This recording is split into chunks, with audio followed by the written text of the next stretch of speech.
It's the Daily Doug.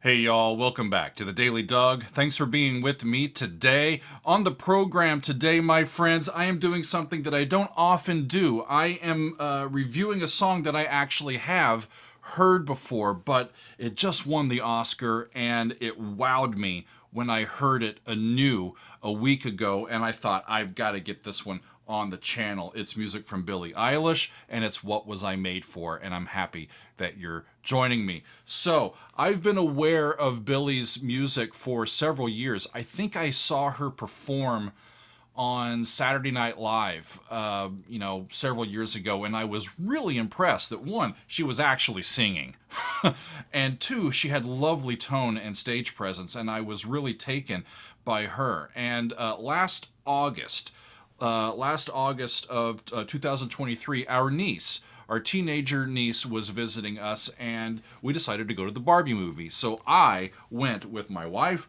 with my sister-in-law, and with my niece. And I was a little out of place, but it was a great experience. I was expecting a fun movie, and it was. It was a fun movie, but it was also a movie that just absolutely knocked me over with its poignant social commentary, and this song helped in the emoting process, as I remember. So after seeing the movie, I went back to my normal Daily Doug activities, and then we fast forward to a little over a week ago during the Oscars, and Megan and I were watching, and there was Billie, and she was simply standing on stage and singing with her brother Phineas accompanying her. They had a little bit of the orchestra that was there for the Oscars, laying some accompaniment underneath it, and she absolutely brought down the house. It was an understated and simple performance. She just stood there and sang, and there's Phineas just at an upright piano, and everybody was wrapped up in her performance. And it was shaded by her adapting vocal color and her sense of phrasing, and everybody was just in the moment. And I remember it being a real palpable moment that I thought, this is a special piece of music. And it came back to me, and I thought, I need to get this on the channel and really look under the hood to see what makes it so all-encompassing and yet personal at the same time. It's really a fascinating thing that she is able to achieve. And I also want to see why it sparks emotions in us and connects with us, and to the movie's story and message as well. So let's hear it, shall we? Billie Eilish is one of our songwriters, and she is on the vocals. Her brother Phineas O'Connell is the other co-songwriter, and he is on piano and synths and some bass. Mark Ronson and Andrew Wyatt assisted with the production and the orchestral arrangement of this tune. So I looked into it, y'all. This is a new tune, and to avoid a copyright strike, I am just listening to the original audio. I'm not going to watch the video, and I'm not going to watch the Oscars performance. So we're just going to hear the audio and really see what we can figure out with what is going on with What I Was Made For from Billie Eilish, and why it is so emotive. So let's do it. Here is What I Was Made For from Billie Eilish. Off we go.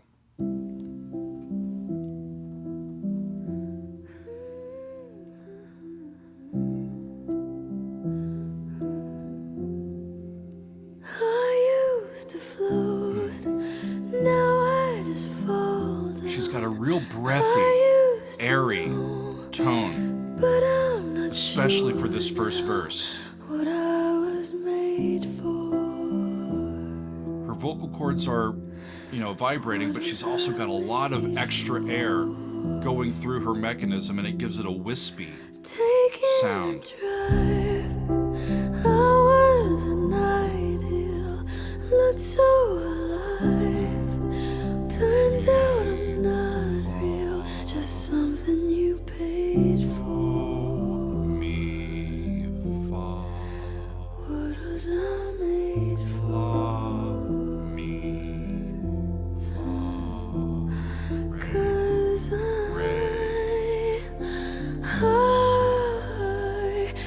don't know how to feel.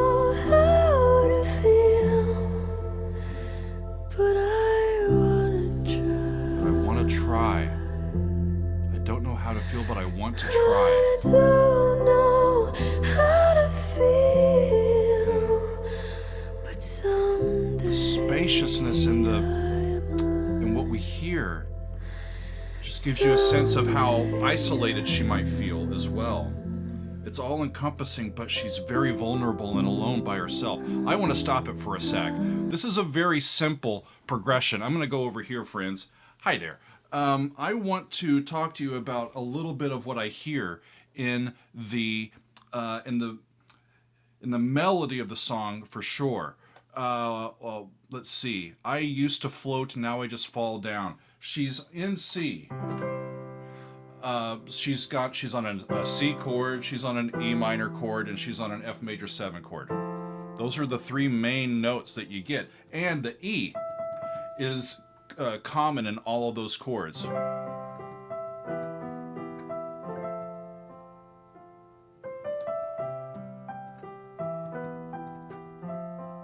Right? Really lovely. But what she does with the very first thing, it's a sense of yearning in C major.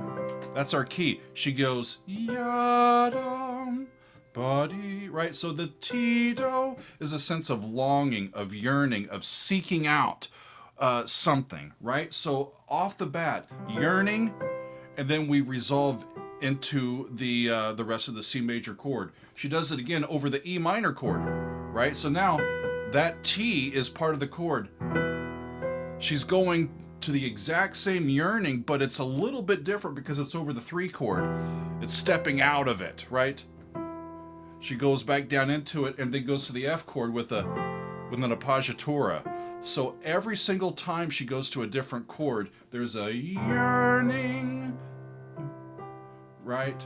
Yadam, another yearning, pum, yadam. Every single one of those has a little bit of non-chord tone relation to it that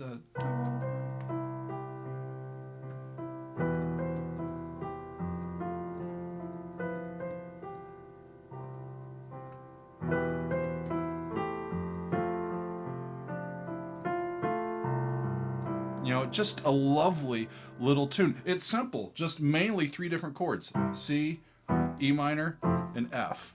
But the use of that 3, the 3, it's right in between 1 and 5. And the mediant chord, that 3 chord, is usually seen as a chord that can go in a number of different directions. It is a little bit less stable than all of the chords around it. So it's really also quite astute that they made use of this 3 chord as part of their main harmonic progression. Really great, right? Let's continue on and hear some more.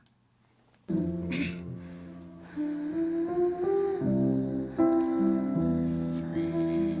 4, right? When did it end? Now we get All harmony the enjoyment, I'm sad again. and a little more spaciousness in the mix. Tell my boyfriend it's not what he's Light strings,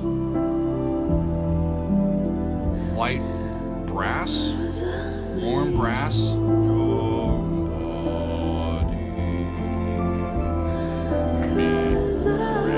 That's a 2. 'Cause I don't know how to feel, but I wanna try. I Don't know how to feel. I think we all know that feeling. Someday I might.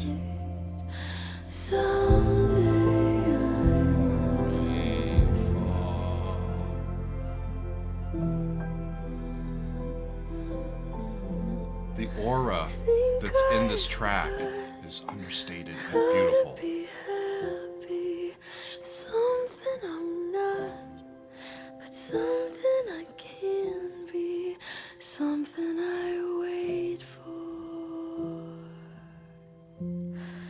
something I'm made for.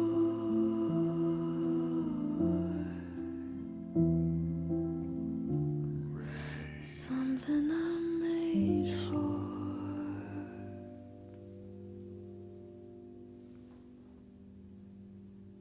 And it ends ends on the 5 chord. It ends with a question. It ends with the musical question. Something I'm made for. Then it's... And it ends. And it ends with the musical question, unfinished. Beautiful, right? It reminds me of some classic singers that just use the different qualities of their voice to bring out the emotions that they need. She's got quite a bit of breathiness going through that, but it's on purpose. It's not because she's just a breathy singer and that's all she can do. It's for a specific purpose because she's expending a lot of air, and that's what we do when we're exasperated, when we are really at our wits' end. We're trying to find our breath as well as our voice, right? Really fascinating and lovely, lovely. I remember listening to the Oscars performance, and as I remember, they pitched that down. So this original version's in C. When they did it on the Oscars, they did it in a different key. They did it down in B flat, a whole step lower. And it was, I think, a lovely fit for her voice. It's really tricky to sing it live in the key that she recorded it in, because the melody resides really close to the top of her chest range. That ya-da-da-dee takes a lot, breath-wise, to ya-da-da-dee to get to that high note. It's a C. It's a C5, right? So it takes a lot of breath for an alto like Billie to get up into that range. And I think moving it back down, especially for a live performance, avoids the potential area of difficulty that she was able to get around in the studio process of making the song. So as I was reading in today, the song really has made a splash, y'all. It won the Academy Award. It won the Golden Globe. It won the Grammy for Song of the Year and for Best Song for Visual Media.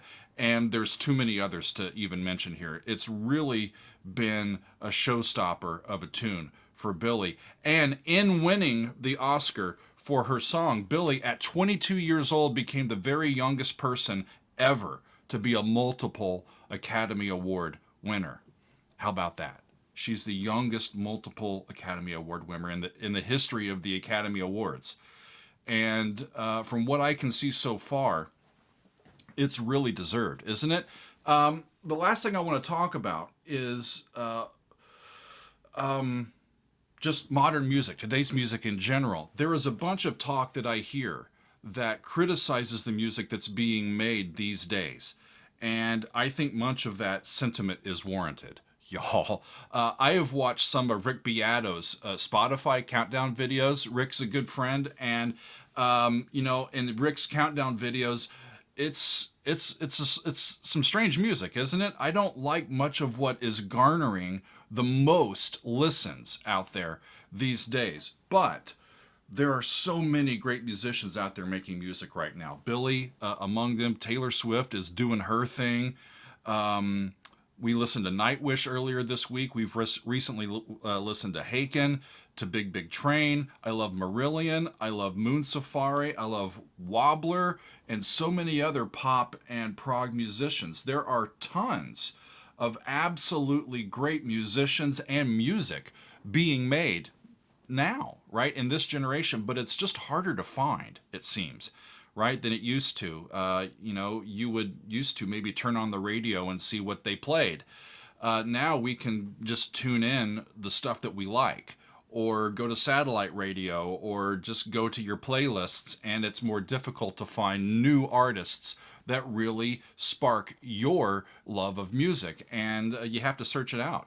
And that's part of the fun of doing a channel like this, because most of the great music that I have discovered over the past few years has happened via your suggestions directly to me and your tips that have led me in the right direction. And I'm thankful for all of y'all helping out, because it seems word of mouth continues to be the best endorsement, right? And I am happy to be one of the folks who may have introduced Billie's music and musicianship to somebody who may not have otherwise stopped to hear her sing or to give her a chance. So if that's you, you're welcome. Y'all, she's great.